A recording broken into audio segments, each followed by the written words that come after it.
प्रथम स्कंद के 16वें अध्याय के 16 नंबर श्लोक में एक बहुत सुंदर बात की है कि भगवान कृष्ण कैसे पांडवों के इतने प्रेमी बन गए।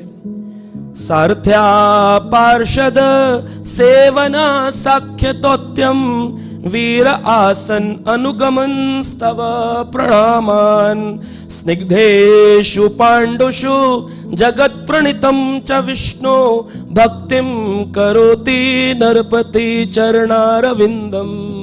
बहुत सुंदर श्लोक है। सार्थया पार्षदया सेवन साख्यातोत्यम वीरासन अनुगमन स्तवन प्रणामान। क्या बोला है? सारथया, भगवान श्री कृष्ण पांडवों की प्रेमा भक्ति को देख करके उनके सारथी बनने को तैयार हो गए। आप बनेंगे? आपने कोई कंपनी खोली हो, उसके डायरेक्टर हो और आपका एक छोटा एम्प्लॉय हो जो कि घर जाना चाहता हो, तो मालिक ने कभी आपको बोला है लाओ मैं तुम्हें घर तक छोड़ाता हूं? बोला है? व्यक्ति बोलेगा मैं आपके लिए ड्राइवर अरेंज कर देता हूं, बहुत कृपालु होगा, या मैं आपके लिए ओला बुक कर देता हूं अगर बड़ा मर्सीफुल होगा, लेकिन कभी ये नहीं कहेगा आइए मैं आपको अपनी गाड़ी से छोड़ाता हूं। लेकिन ये कृपा है भगवान की, ये वात्सल्यता है भगवान की, और यही भक्तों के अंदर होनी चाहिए अगर वो भक्त समाज को बढ़ाना चाहते हैं। एक ही चीज आपको भक्तों से जोड़ सकती है, लोगों को जोड़ सकती है।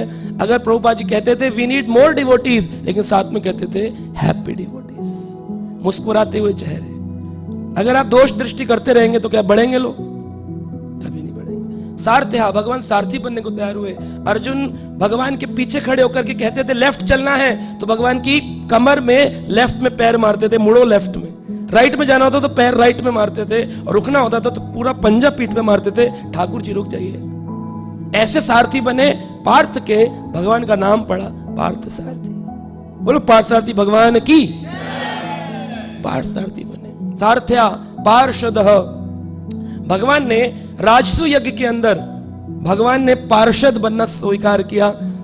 क्यों किया था राजसु यज्ञ? ताकि भगवान श्री कृष्ण की अधिष्ठात्र पूजा को पूरे संसार में स्थापित किया जा सके, पूरे संसार। इसलिए युधिष्ठिर ने सारे राजाओं को बुलाया पूरी पृथ्वी पर और कहा पूजने योग्य अगर कोई है तो केवल कृष्ण है। जो बात शिशुपाल को स्वीकार नहीं हुई और शिशुपाल ने निंदा करना प्रारंभ कर दिया, क्या फल हुआ वो आप सब जानते हैं। चक्र से गर्दन कट गई।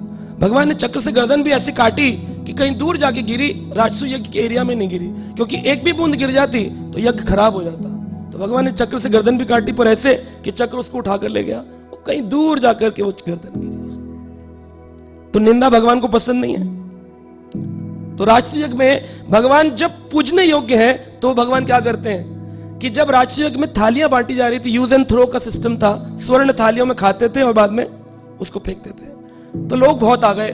जब अधिक लोग आ गए तो जब कभी कभी होता है 1000 प्रसाद बनवाया है और 2000 लोग आ गए, तो फिर भक्त लोग भागते हैं, प्रभु जी क्या करें, ज्यादा डिवोटीज आ गए, कहां से प्लेट लाएं? कहा चले जाओ गार्ड रूम से निकाल लो। अब प्लास्टिक की प्लेट तो गार्ड रूम से निकलेगी, स्वर्ण थाली कहां से निकलती? स्वर्ण थालियां नहीं थी। तो स्वर्ण थाली पाने के लिए भगवान कृष्ण ने अर्जुन को कहा कि जो घोड़े के ऊपर वो लगती है ना सीट, आजकल लेदर की लगती है, उस जमाने में स्वर्ण की सीट होती थी द्वापर युग। कहीं सीट को पिघला करके उनकी तालियां बनाओ। यानी उस समय ये मोल्डिंग फॉर्म्स और फर्नेसेस भी थे। आज से बड़ा द्वापर युग का कार्य साइंस था, जहां पर सब कुछ मोल्ड करके दोबारा प्लेटें बनाई गई। और ठाकुर जी वो जो बहुत बड़ा हीप ऑफ गार्बेज था ना, जो बहुत बड़ा कूड़े का ढेर था, उसके अंदर से स्वर्ण थालियां उठा रहे थे भगवान और लाके अर्जुन को दे रहे थे। जिनकी पूजा हो रही है वो इतनी विनम्रता का दर्शन करा रहे हैं। क्यों? जो भक्त आ रहे हैं उनके पांव पखार रहे हैं, उनको धो रहे हैं, ताकि चलिए चलिए पूजन किसका होना है? मेरा ही पूजन होना है। आपका पूजन होना हो, आपको गुरुजी बनाया हो, आपको तो आप आएंगे प्रणाम करके अंदर आके सीट पे बैठ जाएंगे, आपके दंडवत करेंगे, सबके पैर छुएंगे। ये पार्षद बने भगवान अपने भक्त के। सख्या, सखा बने। सखा बनकर उन्होंने गीता का उपदेश सुनाया। सखा चेती, भगवान कहते मैं तुम्हारा सखा हूं, मित्र हूं। दौत्यम, दूत बने। शांति दूत बनकर दुर्योधन के दरबार में गए और कहा 5 गांव दे दो, सारा युद्ध समाप्त हो जाए। लेकिन युद्ध समाप्त नहीं किया। उसने कहा सुई की नोक के बराबर भी स्थान नहीं दूंगा। तब भगवान कृष्ण ने अपना एक तेज प्रकाश पुंज प्रकट किया, जिसे देखकर के भी दुर्योधन को समझ न आया और बांधने के लिए आक्रमण किया। बोला सैनिकों बांध लो इस ग्वाले को, पता नहीं कैसा तेज प्रकट कर रहा है। साधारण व्यक्ति कर लेगा, भगवान की प्रकाश लीला को भी नहीं समझा। तो भगवान ने वहां पर भी एक स्वरूप अपना विराट रूप का अर्ध भाग, पूरा विराट रूप नहीं दिखाया। प्रभुपाद जी लिखते हैं कि वो विराट रूप अर्जुन ने प्रथम बार देखा था। तो कई प्रश्न पूछ सकते हैं कि दुर्योधन को भी तो दिखाया था। तो प्रभुपाद जी लिखते हैं वो पूर्ण नहीं था, वो अर्ध था। पूर्ण विराट रूप एक ही बार दिखाया भगवान ने, और वो भी केवल अपने मित्र, अपने सखा भक्त अर्जुन की इच्छा पर। वरना भगवान को क्या जरूरत है? विराट रूप उन लोगों के लिए है जो लोग भगवान के प्रेमी भक्त नहीं है, उनके लिए भगवान विराट रूप दिखाते हैं कि मेरी विराट संभावना को जरा सोचो, विचार करो कि इस संसार में बहने वाली नदियां मेरी नाड़ियां हैं, इसके वृक्ष मेरे रोम हैं। ये भगवान विराट रूप उनको दिखाते हैं जो भौतिक संसार के। प्रेमी को तो दो भुज वाले कृष्ण मुरारी के प्रति प्रेम है। बोले जितने छोटे हो जाए उतने ज्यादा वात्सल्य है इनसे। तो हमको बड़े नहीं चाहिए, हमको तो छोटे चाहिए, है ना। बड़ी चीज तो हृदय में आती भी बड़ी देर से।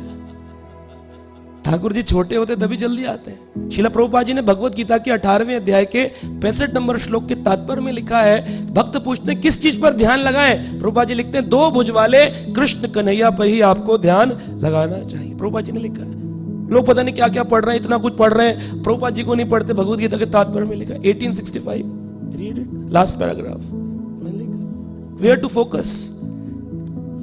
वीर आसनम, वीर आसन। प्रभुपाद जी बता रहे हैं कि भगवान श्री कृष्ण ने अपने भक्तों के लिए पहरेदारी भी करी है। आप करेंगे चौकीदारी, हाथ में स्वर्ण की तलवार लेकर, उसका नीचे का बेस स्वर्ण का बना हुआ था, ऊपर तलवार थी, उसको हाथ में लेकर वीर आसन।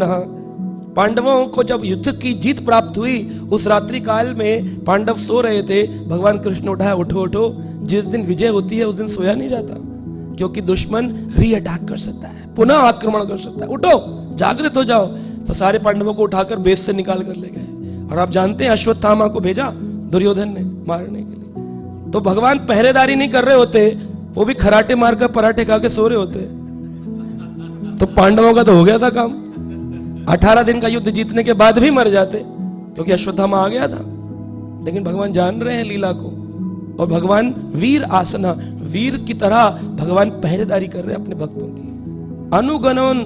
और ऐसे भगवान खाली ये सेवा नहीं करते कि सारथ्यम, पार्षदम, सख्यम, दौत्यम, वीर आसनम, 5 सेवा बताई है इस श्लोक के अंदर, 5 सेवा करी। बोले इतना ही नहीं, भगवान कृष्ण ने अनुगमन किया पांडवों का। जहां पांडव चलते थे उनके पीछे पीछे कृष्ण आते। जब द्रुत क्रीड़ा खेलने जा रहे थे पांडव, कृष्ण बाहर ही खड़े थे। बोले कहां जा रहे हो? युधिष्ठिर ने कह दिया बस ऐसे ही दुर्योधन ने बुलाया, थोड़ा मीटिंग करके आते हैं। बताया नहीं, अगर बता देते तो भगवान कृष्ण उधर से खेलते शकुनी दुर्योधन की साइड से, और पांडवों की साइड से खेलते कृष्ण, तो कौन जीतता? शकुनी की कृष्ण? तो फिर भी लेकिन युधिष्ठिर ने बताया नहीं। कभी कभी हम अपने दिल की बात भगवान को भी नहीं बताते हैं, भक्तों को तो बताते ही नहीं है, और छुपा छुपी में पता चलता हमारी भक्ति छुप जाती है। इसलिए व्यक्ति को अपने, अगर आपके मन में कोई भी संशय हो, तुरंत अपने सीनियर भक्त के पास जाकर संशय को रहित हो जाना चाहिए। संशय आत्मा विनश्यति, संशय आत्मा का विनाश हो जाता है। डाउट्स क्लियरिंग करना। इसलिए प्रभुपाद जी के मूवमेंट के अलावा कहीं मैंने नहीं देखा कि प्रवचन के बाद में प्रश्न उत्तरी हो। हर जगह कथाएं होती हैं, उसके बाद महाराज जी चले जाते हैं और भक्त अपने घर चले जाते हैं। लेकिन हमारे यहाँ है सिस्टम कि भाई हम लोगों को प्रश्न उत्तर का समय देते हैं, उनके संशय रहित करते हैं।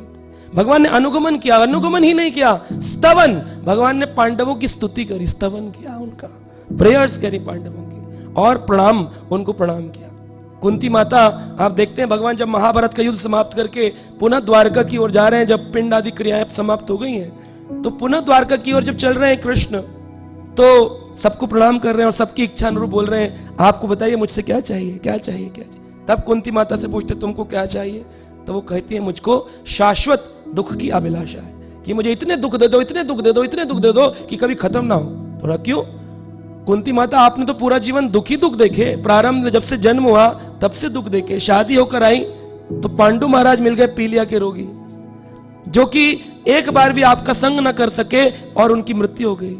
5 पुत्र छोड़कर के माद्री और पांडु दोनों समाप्त हो गए। आपके ऊपर इतने दुख आए, जब लेकर आई तो परिवार के लोगों ने स्वीकार नहीं किया, भीम को पानी में फेंक दिया गया, आपको लाक्षागृह में जलाया गया, आपको महाभारत का युद्ध में फंसाया गया, आपके अनेकों सेनाओं को मारा गया, फिर भी आप कह रही दुख, क्यों दुख चाहिए? तो उन्होंने कहा क्योंकि कृष्ण एक बात है कि जब जब दुख थे तब हमने पाया कि तुम हमारी पहरेदारी कर रहे थे, सखा बनकर खड़े थे, लेकिन आज जब समाप्त हो गया तो तुम चले गए।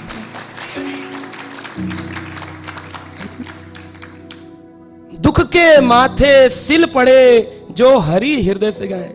सुख के माथे सिल पड़े जो हरि हृदय से जाए। ऐसा सुख हमको नहीं चाहिए जिसमें हरि चले जाए।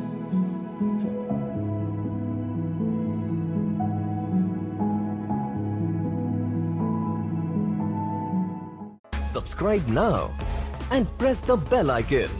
Never miss an update.